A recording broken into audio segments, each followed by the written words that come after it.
मान्यवर, जब मैं महामहिम राष्ट्रपति जी का भाषण पढ़ रहा था तो मुझे लगा कि इतनी बड़ी बड़ी बातें इस भाषण में सरकार के द्वारा महामहिम जी के माध्यम से कहलवाई गई है, जिसका वास्तविकता से कोई लेना देना नहीं। जमीन पे आप ठीक विपरीत काम करते हैं और जब महामहिम राष्ट्रपति का भाषण करवाते हैं तो आप श्रेष्ठ भारत, एक भारत, सबका साथ, सबका विकास और अमृत महोत्सव की चर्चा करते हैं। मान्यवर, मैं बड़ी विनम्रता पूर्वक आपके सामने सरकार से पूछना चाहता हूं, आप देश के महापुरुषों को याद कर रहे हैं, बहुत अच्छी बात है, याद कीजिए, लेकिन आजादी के 75वें अमृत महोत्सव में आजादी के 75 वर्ष पूरे होने पर अगर महामहिम राष्ट्रपति के भाषण में गांधी जी की भी चर्चा कर देते तो आपको शर्मिंदा होना पड़ता, आपका सर शर्म से झुक जाता। अहिंसा के पुजारी राष्ट्रपिता महात्मा गांधी को धर्म संसद बुलाकर उत्तराखंड में अपमानित किया जाता है मान्यवर, मध्य प्रदेश में अपमानित किया जाता है मान्यवर, छत्तीसगढ़ में अपमानित किया जाता है मान्यवर। मैं कहना चाहता हूं,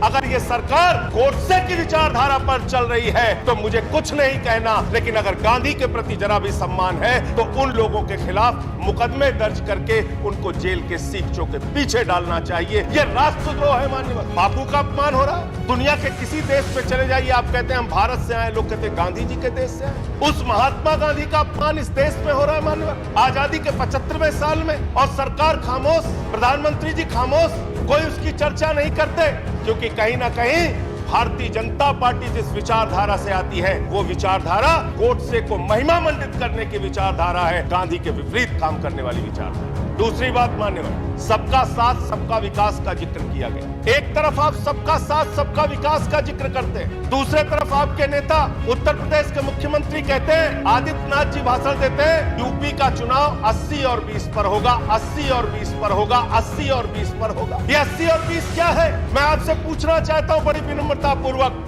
वो कोरोना की महामारी में जो लाखों लोग मारे गए वो 80 में आते हैं कि 20 में आते हैं? वो किसान जो 1 साल तक सड़कों पर बैठा रहा, 750 किसान शहीद हो गए, वो 80 में आते हैं या 20 में आते हैं? वो खुशी दुबे उत्तर प्रदेश की बेटी जो 1.5 साल से जेल में सड़ रही है, वो प्रभात मिश्रा जिसका फर्जी इनकाउंटर हो गया, वो हाथरस की बेटी जिसको रात में 2 बजे जला दिया गया, वो नौजवान जो लाठियों से पीटे जाते हैं मान्यवर, वो 80 में आते हैं या 20 में आते हैं? ये 80 और 20 पे हिंदुस्तान को बांटना बंद करो, गरीब बच्चों के फीस में चर्चा करो, तरक्की पर चर्चा करो। आप किस और हिंदुस्तान को लेके जाना चाहते हैं? क्या आप करना चाहते हैं? आपने श्रेष्ठ भारत का 17वें पॉइंट को मैं पढ़ रहा था मन, इस भाषण में श्रेष्ठ भारत की बात कही गई।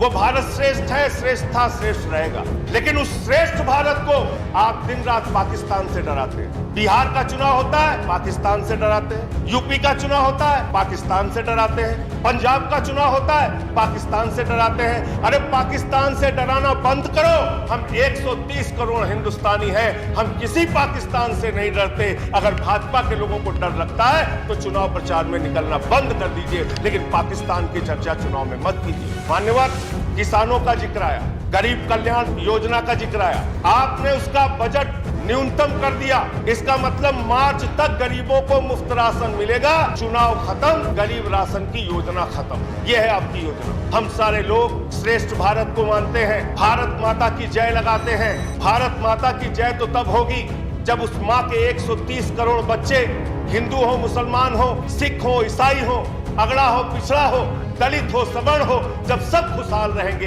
एक साथ मिलकर चलेंगे, तब भारत माता की सही मायने में जय होगी। जब गरीब बच्चों को अच्छी शिक्षा मिलेगी मान्यवर, अच्छा इलाज मिलेगा मान्यवर, तब ये देश, जब किसान को उसके फसल का दाम मिलेगा, तब भारत माता की जय होगी। इसलिए जो भाषण में आपने लिखा, जो बात आपकी सरकार की ओर से कहलवाई गई और जो आपका कर्म है, उसके बारे में एक ही बात कहना चाहता हूं कि तू इधर उधर की ना बात कर, ये बता कि काफिला क्यों लुटा, मुझे रहजनों से गिला नहीं, तेरी रहबरी पर सवाल है।